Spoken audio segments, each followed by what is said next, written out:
Hi, I'm Chris with earmall.com, and I wanted to talk to you about online hearing tests. If you do an internet search or you go on YouTube and search for hearing tests, there are a number of online tests that come up. They basically play a frequency and you check to see if you can hear those frequencies or not. These are okay to get an idea of whether or not maybe you have a hearing loss. The problem is there are so many different factors involved in hearing issues that a test like this isn't going to show.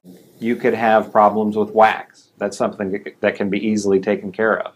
You could have something more serious like a conductive loss, which means that there is physical damage to the ear that maybe needs to be corrected with surgery. Allergies can affect your hearing. Your blood sugar can affect your hearing. Salt levels can affect your hearing. And these are things that you're not going to know unless you have your hearing professionally tested. So what you need to do is go to an audiologist or go to a state licensed hearing aid specialist to get a test done. In a lot of cases, if you go to a hearing aid specialist, you can probably have the test done for free.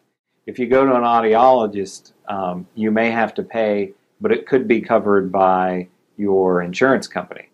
The important thing to know about having your hearing professionally tested is you have a right to receive a copy of that test.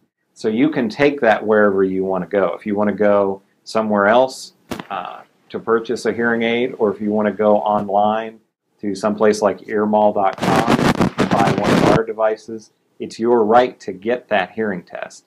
But the key point that I'm trying to convey is that don't rely on one of these online tests. Have your hearing professionally done so you can know exactly what the issue is.